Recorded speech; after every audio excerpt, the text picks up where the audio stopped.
We are here to talk about how the future prosperity of our industry really depends on attracting new talent. And probably couldn't pick a better topic, I think, at this point. My name is Joseph Valerio. I am the program director at AVIXA's foundation. And I have some esteemed colleagues with us on stage for various reasons. They're before you. Some of them also represent CEDIA, our partner organization here at ISE. So we wanted to come together as organizations and bring some members of ours on stage who are having some impact in their regions to tell you about maybe some of their success stories today. And naturally, of course, we couldn't be without our good friend Clive from AV Magazine, who's Chief Nuisance Maker. Chief News Inspector, yeah.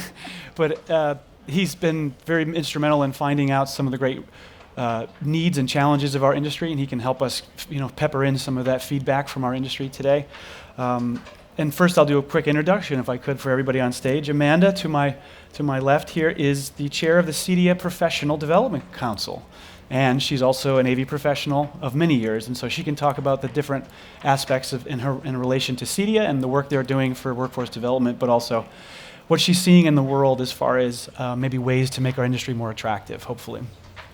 To her then left is Ian Bryant. He is the VP of Technology and Applications and Workforce Development at CEDIA. Thank you for being here, Ian. Thank you for having me. We just had a very successful student day yesterday where we brought in over 170 students from around Europe to experience this industry up close, meet young professionals, meet people who could potentially hire them.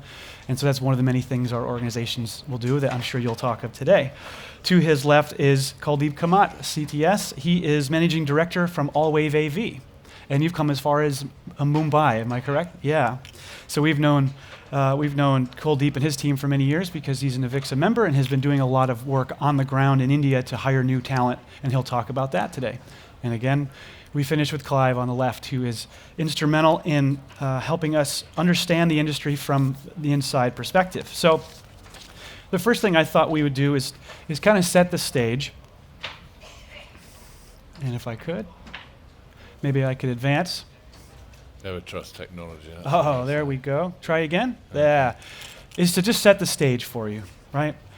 What we're looking at in the world and the research from our organizations has effectively shown us that young people still don't really grow up dreaming to be AV professionals, right? Yep, absolutely. Unfortunately. No, do old people. So, either. what's that mean? About 97% of companies in some form, over 90% at least, that means a majority of companies in our industry. From the research we've done at our organizations, the work that Clive's done has shown us that companies in our industry believe that there is in fact a skills gap and there's a crisis happening. Even if they're fully staffed, they agree with that statement. So Clive, I thought with maybe asking briefly, what have you noticed are some of the key challenges right now facing us? Well, I don't want to be a doomslayer or doommonger, whatever you call it, but clearly we try and monitor the industry. We are limited in our research capability, but we do have a pretty good feel on quite a few things, and it can be quite complex, whichever way you're looking at it. We were looking at two things really. One is what are we doing to pull new talent, or pull any kind of talent into our industry? And secondly, how are we remunerating, paying salaries, and encouraging these people to succeed in life and in their own companies? It's a two-pronged thing, really.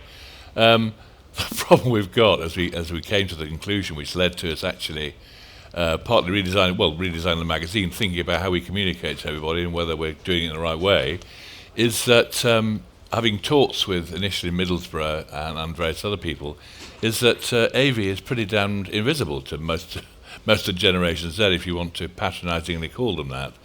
And going down to Bournemouth, seeing SCOMS and LTSMG and so on, and talking to people in education, there you see all these people doing elements of AV, all individually, not actually looking upon the profession that we have as a whole. Secondly, what we do is so pretty amazing and creative, but no one really is seeing that or relating that to what the AV industry is doing. Secondly, the industry itself says it's actually having a dearth of talent. And certainly the technician, system designer, and the installation level, its sales side seems to be okay, although it could be better. There are certain minor increases, but actually attracting talent is partly a problem. But also there seems to be a disproportionately high level of freelancers who are actually taking up the slack very expensively who are not really taking the right ownership of projects, and that investment is not being made in the company's own internal expertise. So you're not actually building your own expertise base. You're not, in a way, rewarding it adequately because the entry salaries are quite low.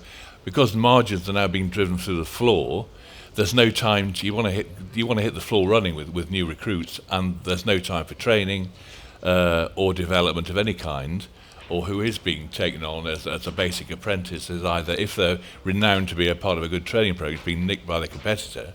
And this is almost like a vicious circle. So the recruitment industry is saying, well, they're not paying enough. They're not actually carrying out their interviews in the proper professional way. And the industry itself is, well, we're just fighting for survival at the minute, and we're trying to do this. So it's a combination of things that have emerged over the last few years that we've all been slightly aware and suspicious of, but didn't actually know. And now we're starting to think, well, hang on a minute. It led to our cover story towards the end of last year being, listen, we need to draw a line on this, and actually what is the industry doing? And because the industry needs to actually sell itself better and get out there and do things. Sure. Not actually ask for help from other areas until it's sorted itself out. Anyway, carry on. That's a great segue. Thank you. To sort of my next question is, how do we, what are the risks if we don't step up and we change? I'll open it up to the panel. Go ahead. Go ahead, Amanda.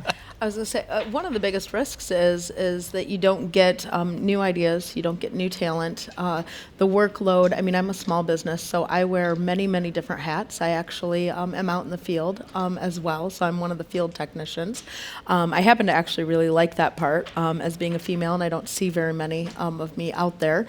But it just makes a larger workload on fewer people. And the demand, as we see, is not going down anywhere.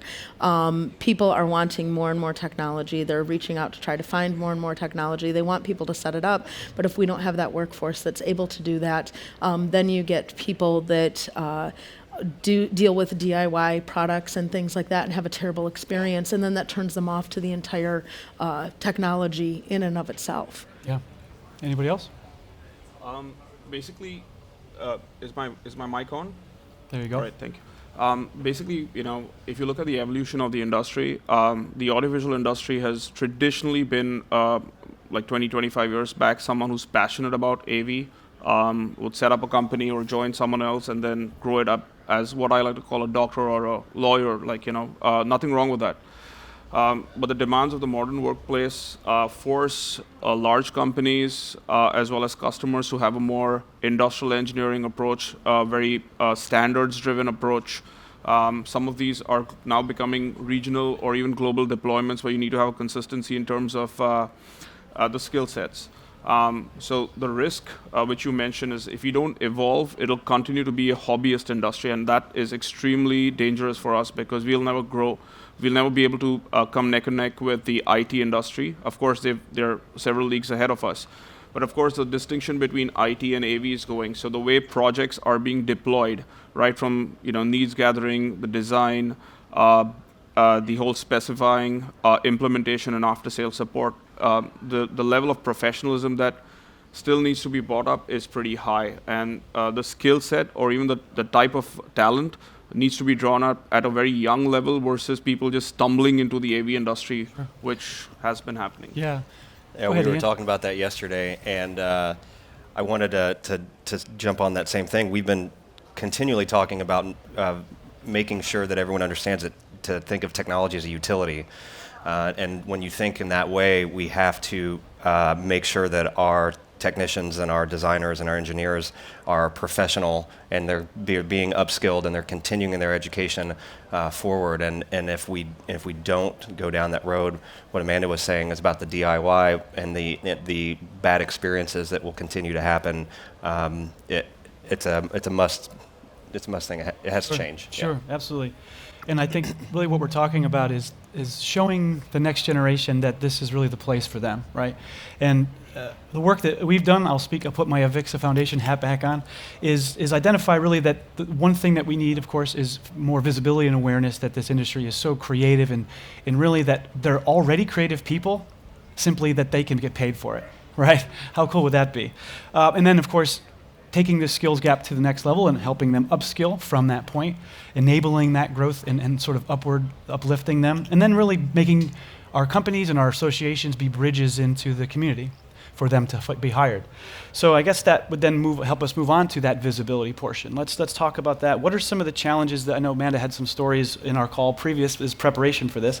What are some of the challenges you're seeing about awareness in our industry, for our industry? Well, obviously, I'll put on my women in AV hat for just 1 second, if you don't mind. But I think part of having the women in AV, as well as supporting that, is not just seeing women that come in and work in the office and women that work in the sales, but seeing women that are also the technicians, women that are also the programmers.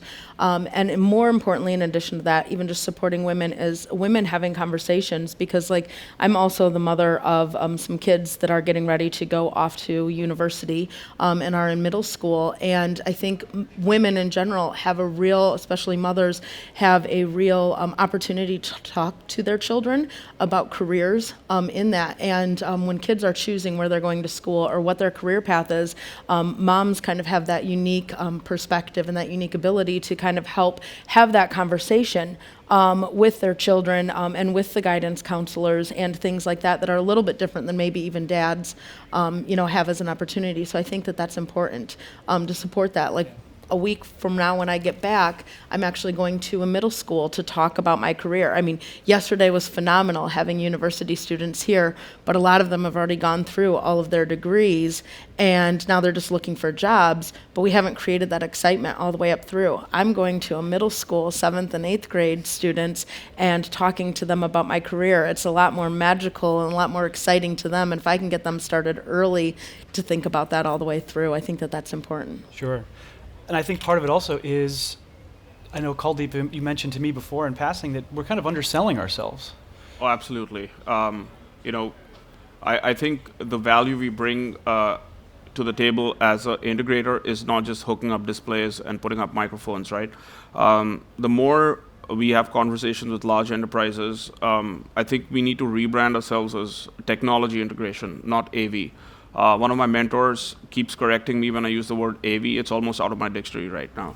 It's all got to be technology integration. Look at the projects that a lot of integrators are doing it almost without saying they're doing it. So they're doing a lot of projects with small IoT devices. They're doing with networking devices. They've been doing it with some amount of machine learning capability. So there's a lot of layering which is happening above the whole audiovisual experience.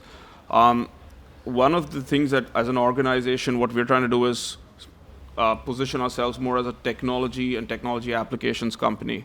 Hopefully from a talent perspective, that draws kids much more because there's no real school of AV. And I think we're working together with the AVIXA, with your foundation to keep driving that year on year. We're going to hit some roadblocks, but eventually what we want to get people excited about is that it's as cool as the IT industry, at least in our part of the world, where job security and opportunity is much higher and the pay is much higher in the IT industry because it's very storied. People have made great careers. They've risen up to management, and a lot of them have also gone global. I'm still seeing the early days from our part of the world where we can start taking that and mimicking or at least following the steps of the IT world in that sense. So. Could I just say, Sure. in terms of what we're perhaps missing here is there seem to be two aspects. I mean, the engineering community looks at AV and calls it creative engineering, not technology integration. And there seem to be two levels here. There seems to be no problem with individual creatives as we split up into all the creative disciplines. There seem to be lots of people coming out there. There seem to be fewer people at the integration and installation level who we would associate with apprenticeships, like basic skills. Yeah. And those are the people who are in short supply, the technicians. But we're overwhelmed with a lot of people who just don't call it AV. And that's the difficulty. You look at main engineering, which I do as well, they're dedicated traditional paths from school to university to the industry. And we're doing a Bright Sparks program, and it's 50-50 women and men. And they're out doing STEM activities and everything else, and they are benefiting from companies going out to them and showing what they're doing, including the students who've gone in, and they do all that. This is a massive engineering, but STEM work. So technology is not a barrier for them. They've gone beyond that. Yep. Mm-hmm. But it seems to be working in engineering, but it doesn't seem to be working within an industry which is fantastically creative, where you thought there would be lots of people. So I don't understand why there's such a dysfunctional nature going on. Well, from what I'm hearing, the one takeaway then to our audience would be that a little bit of time can go a long way from a company or certainly our associations, as we're trying to do on behalf of the industry, to make it visible by showing how exciting it can be. And it's as easy as working with young people at a school nearby that are already learning some of those skills. Is that what I'm hearing? Absolutely. Yeah. Ian, what's something that CEDIA is doing to sort of make that impact? Yeah, I mean, CEDIA, we've noticed, and if you've been in the industry long enough, you've noticed that those that started 5+ years ago as technicians have moved their way up because the industry is so good about giving pathways for individuals to continue to grow past technician into engineering and programming, and then maybe even business ownership. And with that lapse or that gap in the workforce, there's this huge dropout in the technician level. And so CEDIA has been working diligently to put together training programs for that entry-level technician in the US, in the UK, and the EMEA region. So we have our City and Guilds program, which is accredited across the EMEA region, which is a immersive 1-week hands-on skills education program. And then additionally, we have our apprenticeship program, which is with the Institute of Apprenticeships in the UK, and it's a 12 to 18 to 24 month program that once they come out, they're ready to hit the ground running and be a mid-level to lead technician. And I think showcasing it too, like the technician, right? Like if you're a company and you're a business owner and you honor and you respect what your technicians are doing and you elevate them, like I do a lot on my social media platform, and people see me like the days when I'm not like dressed nice or things like that, but I am like freezing cold because I'm like helping pull wire in a new construction house. And, you know, people I think appreciate seeing what it is that they're going to get into. Sure. And I think showcasing that, we're really good about showing like the beautiful pictures, right? Like everyone from ISE is going to go ahead and they're going to post the beautiful pictures of their booth. But how many people are going to go ahead and post the pictures of the amazing people that helped put it all together, had to make everything work, and showed the entire process? Because we're really good, like I said, about showcasing, you know, the icing and making the pretty picture, but we're looking for the people that are willing to go ahead and do that. And if we show them like, hey, you like to work with your hands, or you like to be, you know, out in the field and problem solving and things like that, we need to show those pictures too. Can't just show, I mean, the beauty end part of it. Show the real life and show what it is that you're looking for. Those are the people we're looking for, and then elevate them too. When they work at your workplace, give them the kudos, you know, let the end result, the customer, know that they're a very big, important part of your team. That's going to make them valued and make them want to get involved in our industry. Yeah. Kuldip, you want to? Yeah, I think that's a very interesting point Amanda made, because ours is a one industry where, I mean, I've been an AMX programmer 20 years ago, and it's only the learning by doing which makes this industry special.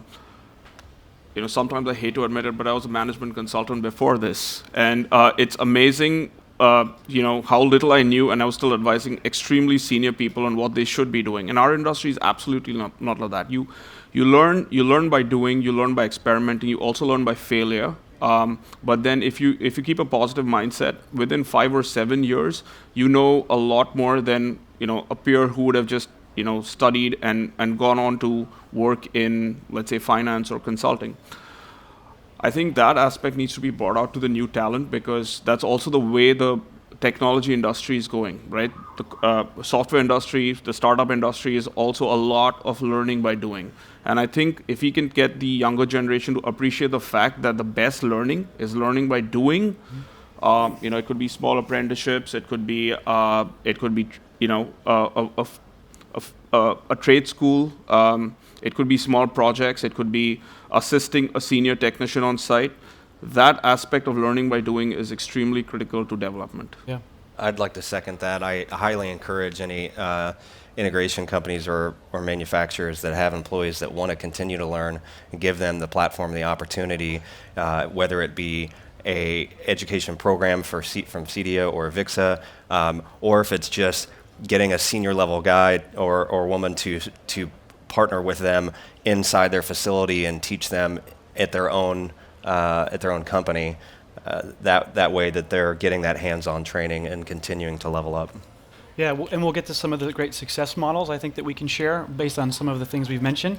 But I would also would be remiss if we didn't maybe go back to Clive briefly and just say if you could maybe share any other areas where you're seeing the skills gap through the research you've done. And It's mainly at the technician level. I mean, it is worrying that this freelance market seems to be growing too quickly and is so disproportionate to the in-house skills, which are being lost. I mean, and I cover everything. I have covered everything engineering. I was from Formula One to all the other areas. And by the way, incidentally, a lot of women engineers in Formula One, if you look around. Yeah. And the great thing about engineering is they've done it without any fuss. There's been no banging drums. So they say, well, what are they doing that we're not? But it's a technical level, which makes me realise, are people not making these connections in schools and making this more attractive? I don't think that's an element I don't think is our fault, but it's the schools and how the continuing education is being delivered. But technicians definitely stand out. Ironically, the sales and marketing things seem to be quite well remunerated. It's just this technician level. And that's where the true expertise should be in-house, in terms of properly managing clients, retaining that expertise, and be able to sell them, especially as we're moving more into service provision, that the AV industry desperately needs to do because margins are going through the floor and they need to offer more value-added services to probably survive the next 10 years. Do you have an additional rebuttal? I was just going to say something too. With yesterday, with the students all coming out, you see that 170 students, and a lot of them are in that room, and they all have very similar degrees, right? Yeah. And so one of the things that the group that I walked around and toured with, as I said, as a differentiator, it's great to have the degree and to learn, all of the stuff that's sitting behind the desk. But maybe if you don't have a job for the summer, or you don't have an internship, find an integrator. And although you may think that like being the technician is maybe the lower job of maybe what you did not want to do, once you have that on your resume, number one, it differentiates you from everybody else in the room. And number two, when you get to that part, when you're doing maybe the software or the programming or the developing or the making of the new product, when you understand how it was actually installed, it makes you a much better person at a different job, right? So learning that smaller piece, like doing that through a summer internship, or maybe even working with like an integrator. I had a couple college students that we were flexible with their schedule so that they could still take, their college classes, but then they could work evenings and nights because we had the benefit of we could work at different hours. And so offering that flexibility, but that really helps to differentiate them when they're going for a job versus just that other person coming out with that degree. Yeah.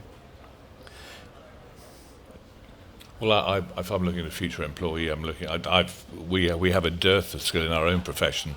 And it's very different. It came down to the personality of that person able to fit into the team and what potential they had done, which may not have been related to what they were actually doing, but how they used their time, what their own individual approach was like. That's something that's in them, and you can teach them other basic skills, but you have to have the approach to the personality and the other personal attributes that you can't teach. They're innate.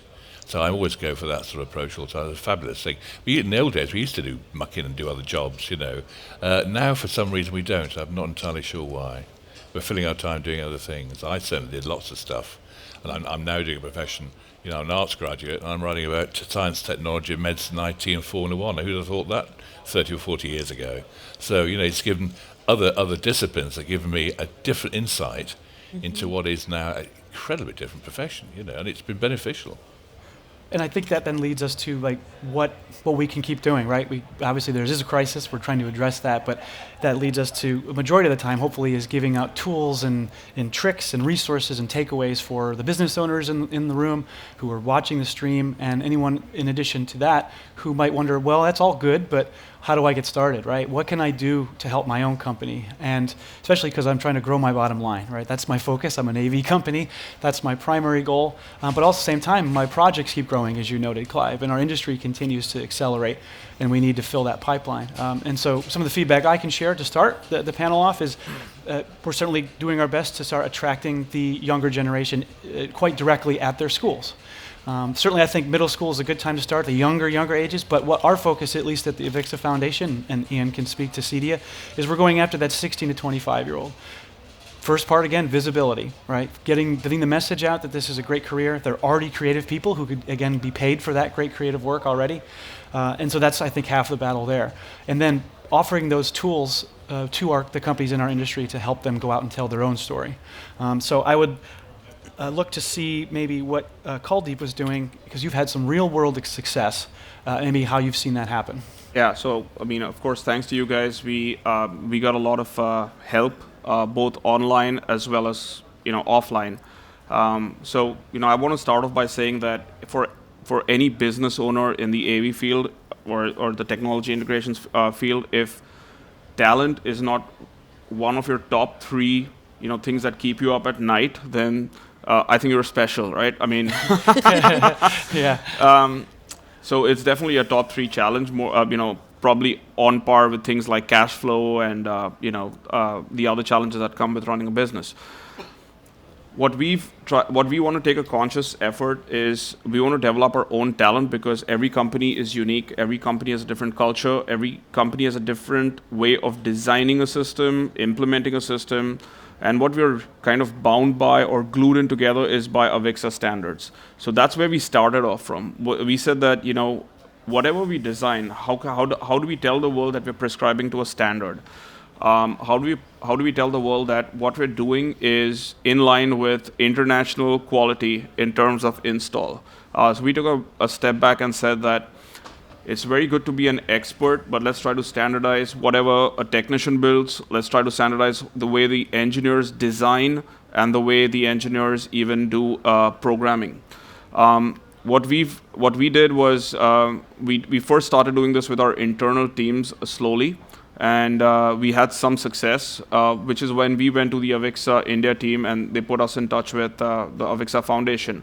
So what we did is we realized that we have three levels of talent. So one is, of course, the technician level talent. The second level is what I like to call application engineering, which is anything to do with design, programming, even project engineering and project management, where you've already won the job. And of course, the one right on top is more of business and business development, sales, marketing.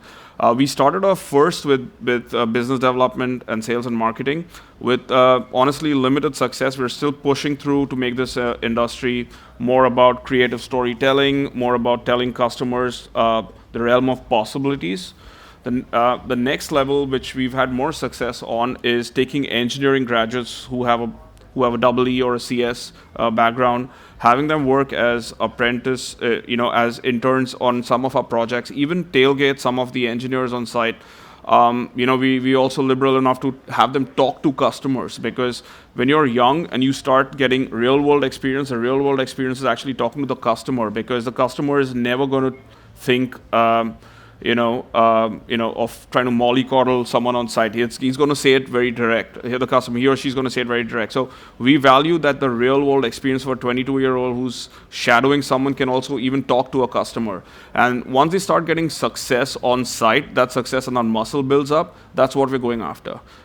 We've built a good engineering team now, across the realms of design and application engineering, project management, and the level 2 I'm talking about, and that's something that I want to take up to the next level with the AVIXA Foundation. And before, I know Amanda has some, I think, success stories as well. I wanted to just come back and ask. One of the first challenges, it sounds like the hurdles was, as a business owner, was convincing the engineering school, for example, once they found out that you were not asking for anything and that you were actually looking to help their business line, their bottom line with their students? Yeah. How did that help you get through the door as a business leader? With the school or with the schools with the school? You're in fact recruiting. Yeah. Yeah. So I'll first start off by saying that today we are at a level at which the students know and they ask, can we join your company for doing something like this? And for me, that's a very big success for us, is when we are being recognized as an industry and a company that allows you to make the mistakes for 6 months, shadow people, get a taste of it, and we also pay a small stipend for them to get interested and even move into our city from smaller cities. That is something which when we started about 18 months back, we still had a very tough time trying to convince schools that this is what we're trying to drive at. At least in India, everyone's very starry-eyed about working in for a large IT company or a software company.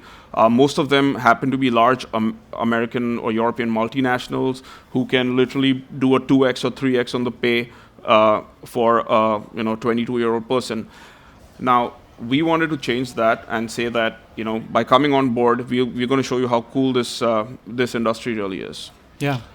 So. Amanda, I think you had some stories that you could share as well from your side of the world. I was just going to say, I think one of the biggest things to do, first of all, is support your associations, because you guys do so much work on both AVIXA and CEDIA.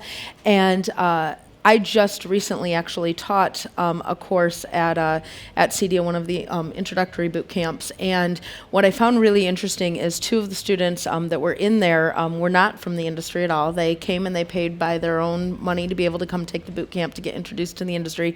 But when I asked them how they had found out about it, is actually a family friend that worked at a manufacturer, which I won't name the name, but it was the same manufacturer, and two different total states and cities. So that particular manufacturer has done a really good job of just educating and talking to people out there.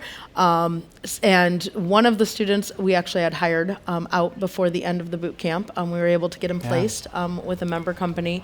And so I think that that's important, is when, especially like on the residential side and with CEDIA, we have a tendency to be a little bit smaller, right? We work in people's homes. We have a tendency to be kind of smaller businesses, maybe not as many employees, so we're maybe looking for smaller amounts of people. But at the same time, we need to support both of our associations. So when things come out as far as like education events come up, share that kind of stuff out there in the community, because you have no idea, who's seeing it or the opportunity. So when CEDIA has an education event or when AVIXA has one, have members of the associations, when you're saying you support it, put that out there. I mean, there are probably people looking at and following these really, really big companies out here, and they say, oh, well, hey, they're encouraging someone to go get certification or education through this association.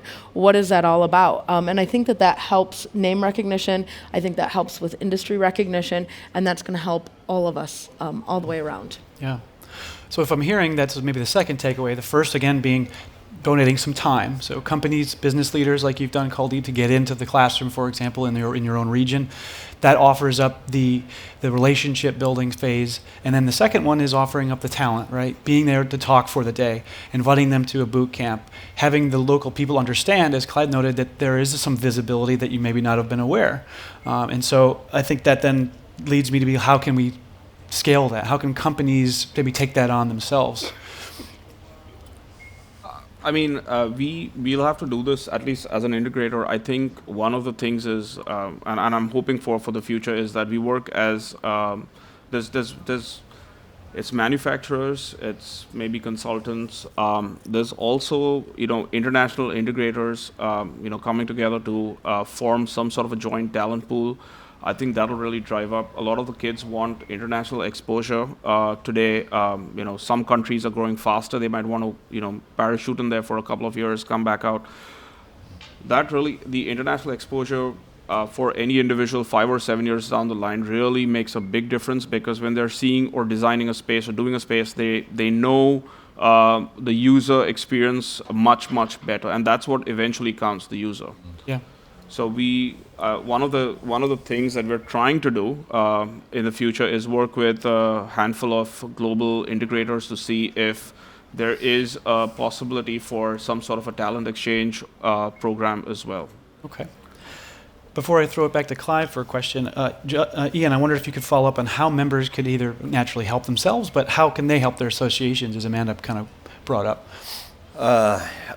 Very similar to what Amanda said. Speak about your association that you belong to and the industry that you belong to, and why it is important to be a part of it.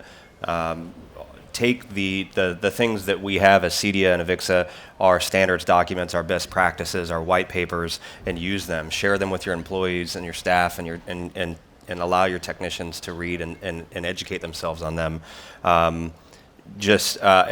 We have an integrator that's a friend of mine in the U.S. who will take it upon himself to actively speak to the local legislation in the state to talk more about what it is our industry is and why it is so important to take us seriously and to really listen to what we're doing.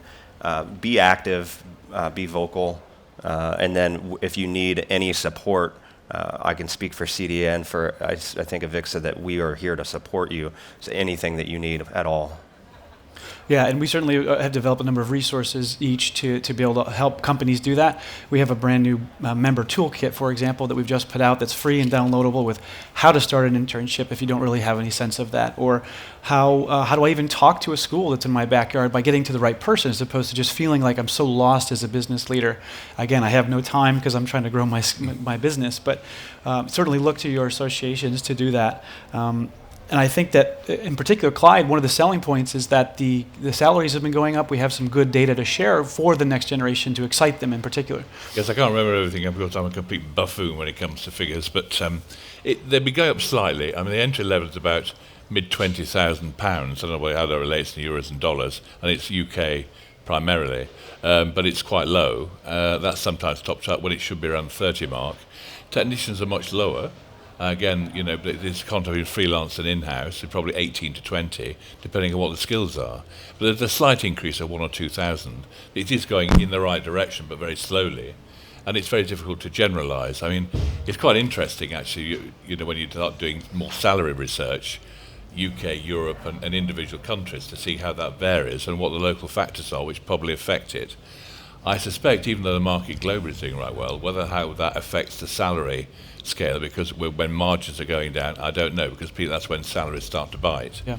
So we're in a vicious circle almost. There may be a slight increase, but is that a trend or is that just an aberration? I don't really know. Right. But it's all on our avinteractive.com site, and it's all charts, and about 30 charts of all broken down in different job titles. I think Clive has a very interesting point. And then I think one of the ways of trying to proactively,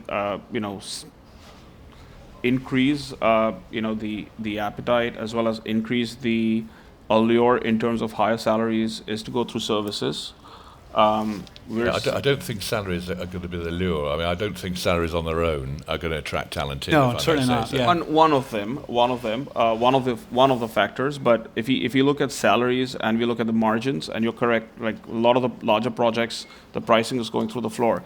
But in terms of repeat business, or in terms of services, not just traditional maintenance contracts, but things like IoT services or integrated services on the web. I'm seeing a lot of AV integrators offer these as value additions, and those services definitely have very high margins, almost neck and neck with what the software industry offers, and which is why the software industry can get better pay for entry-level engineers. So I think a conscious effort is also to showcase this as another, I'm repeating myself, but as a technology integration industry, is to also get the software and the service angle into the integration as well. Okay. So again, I think what I'm hearing is for companies to get into their local areas on a grassroots level, it takes a little bit of time, using some of the resources that we've all each developed. So certainly look to your associations to do that, for amazing videos about our industry to help the person who's going to talk at that classroom, right?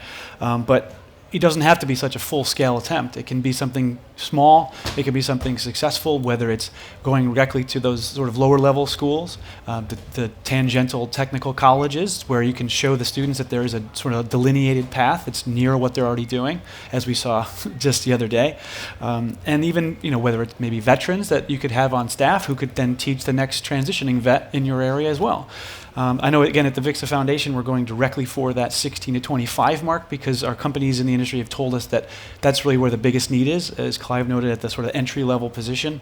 And so using the resources that our associations have as sort of ammo to help you go into those classrooms, that would probably have a better accomplishment. Two examples also of two big AV companies that are doing that sort of thing is Shaw and Christie, both of whom are both CEOs are engineers, and I know Christine Schwink goes into schools, is very STEM oriented and gets in there, and Zoran, who's the chief operating officer of Christie, he mentors, coaches, and everything else. And that top-down approach, you've got the mentality, is how you manage your senior managers themselves, and that creates a culture that starts almost halfway towards thinking how they hire people and going out. It's always from top down, but it sets a certain type of person to actually instigate and spread the message. Not every leader of a company is going to do that. They feel they don't know how to do it. you know.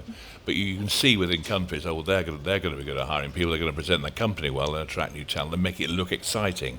That's down to the person at the top. That's the key differentiator, I feel. And make time for that too. I mean, when you have parents, I know I talk about the parent side too, but when you have parents of children that have career days and stuff at school, make an opportunity for your employees to go to those career days, right? I mean, how many of you have sat through one of those career days and like you get these people that drone on and on about they're a lawyer and it's the most boring job. I couldn't do it. No offense to the lawyers out there, I couldn't do that all day. But when I get to go in there and all of the kids are talking about the cool gadgets and the cool things that I bring, they're begging me to come back. So make that an opportunity for your employees too. If there's a career day, if there's an opportunity where you can put up a table, usually you can do those things really inexpensively. But give your employees and give the people the opportunity and time to be able to do that, where they don't have to take maybe a personal day. Say, hey, I'm going to be gone for half a day, but I'm talking about our industry. I think that's important. Yeah, and I think also part of the message we can all share, and certainly the people looking on who are concerned about this, is that many of us have come to this industry and didn't go to school, didn't go to college in particular. And so you can still be very, very successful. So the message I think can go across the board, where it might in fact be a little bit easier knowing that a lot of schools in Europe and around the world are actually very, very focused from the government on down on helping on career training. Yep. And so maybe university isn't necessarily even a choice for those folks. So that's a whole nother market that we can attract. Our associations are attempting to do that on behalf of our industries, like you see behind us. Some of these events are actually having some impact, so it's a matter of maybe being more involved in the associations themselves and knowing what we're doing on behalf of our companies. But it sounds like really getting into those other communities that are less traditional as well. The career night early on, as opposed to at the engineering school, for example, might be a little bit easier, and you get maybe more excited people too. Well, this is where diversity and openness comes Absolutely. alongside, and Yep. it's the same culture and mindset. They all go in individual strands that complement with each other. It's just open-minded, is being able to be more expansive in the way you think. Yeah. I think we've been talking about diversity in the workplace, and so expanding your outlook of not just going to the universities and thinking about more. You could look at inner city programs. You can any sort of a program that you think there could be some young talent, because in this industry, as you said, it doesn't always require that college education. If you have passion and creativity and motivation and be driven, you can go as far as you want. And it just takes that first step to get in with some hands-on education and a little bit of training, and you just get the ball rolling. It sounds like even Kuldip and a lot of the success you've had has even simply been as an advisor from the industry that is obviously clearly welcoming with open arms, but letting the schools in your area know that that's really it's a possibility for them.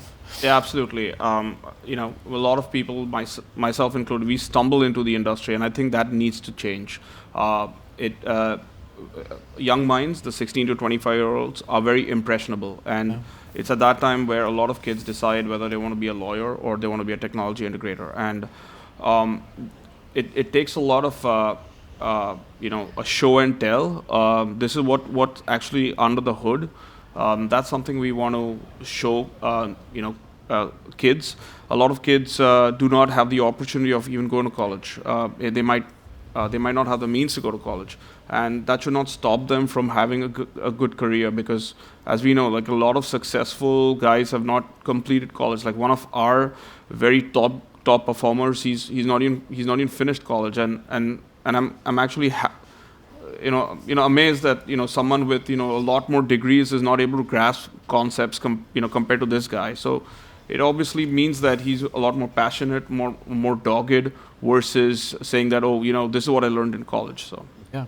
And so either way, it's a great choice, but knowing that there's a whole other potential of opportunity in community organizations, in nonprofits that are helping uplift students from underserved communities. And as far as places like India, there already are organizations and schools doing that. Absolutely. And in the States, letting counselors and guidance counselors and stuff know that just because a student isn't choosing a 4-year career path or a college university path, their learning doesn't stop. right? Yeah. I'm still learning all of the time, every single day, but we have career paths for people to get into here. It just might not be a specific traditional in a classroom. And so some people are highly, highly intelligent, but they don't want to sit in the classroom all day long. This way, they're still continuing all of their learning, all of their education, but a lot more of it is hands-on. And so it's a really great opportunity for those people that maybe don't want to sit behind a desk all day. They get a little bit more hands-on. Sure. I just want to make one point. I think globally what I see is that the traditional model of go to college, get a job for life is over. I honestly think it's over, and anyone who thinks it that way is living in a fantasy world anywhere in the world. It's actually go to college, learn, but keep evolving till you retire, right? And sometimes even after you retire. This aspect of it needs to be told to a lot of students. So one of the big 4 audit companies we did a job for, we were amazed that it's a very large training center they've invested in. Every Monday there's like literally a big batch of new auditors that they're training, and every Monday there are like lots of fancy laptops handed out. And I was talking to the head of the facilities, and I was like, how who are these guys? Where do you find so much talent coming in every Monday morning? And they're like, we got to do it, because even if they're gone to a good university, they don't have the requisite skills, so we got to retrain them. We have these 3-week modules, and they're, and for them, even after 6 months, they got to keep refreshing. I think that message needs to be gotten to the youngsters at an age that you got to be evolving till, you got to keep learning. It's not a 3-week trade school that you learn and then that's it. Execute till you retire. Those days are over. But I think that's a fantastic kind of segue into the final piece that we have.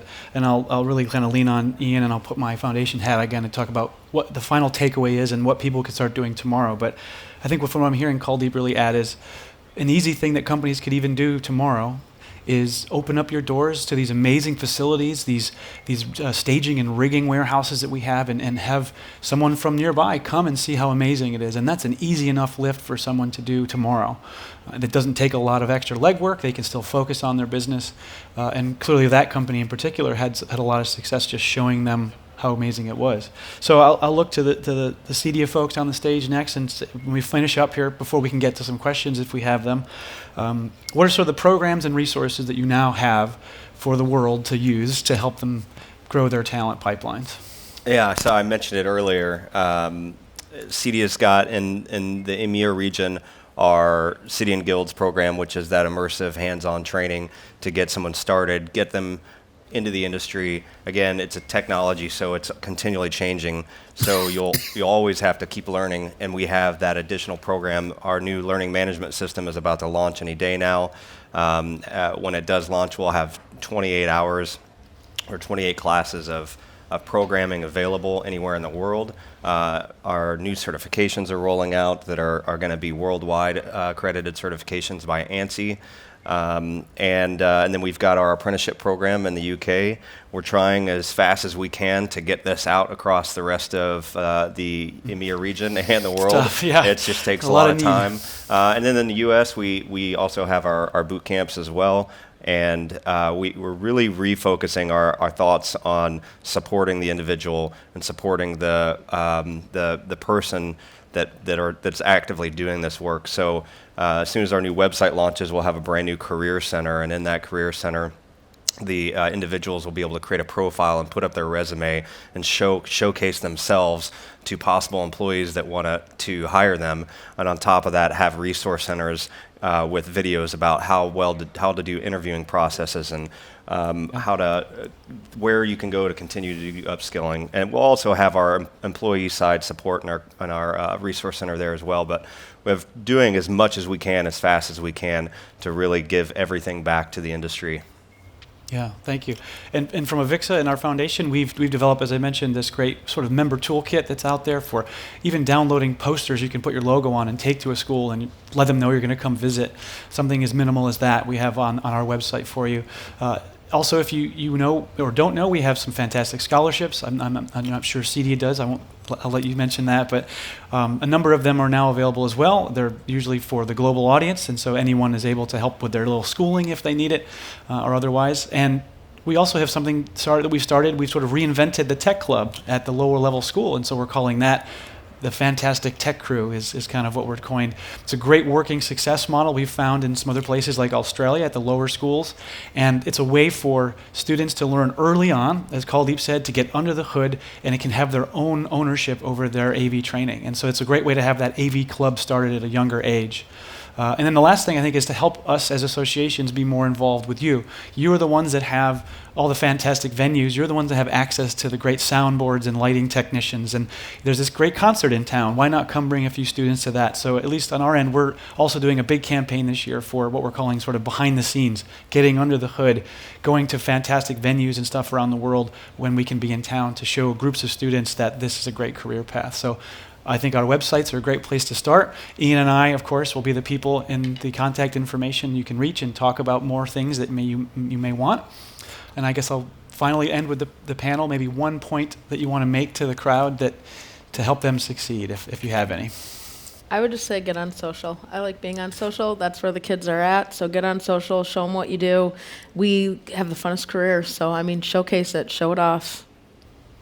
Ian, we'll just go down the line one more time. Oh, I mean, I'll just go back to what I just finished up saying. Okay. Is just continuing education, have fun, be innovative, be creative, and opportunities are out there. Yeah, I think I'll end by saying that technology is a pretty creative field. See the creative aspect of what you're doing, the engineering will follow.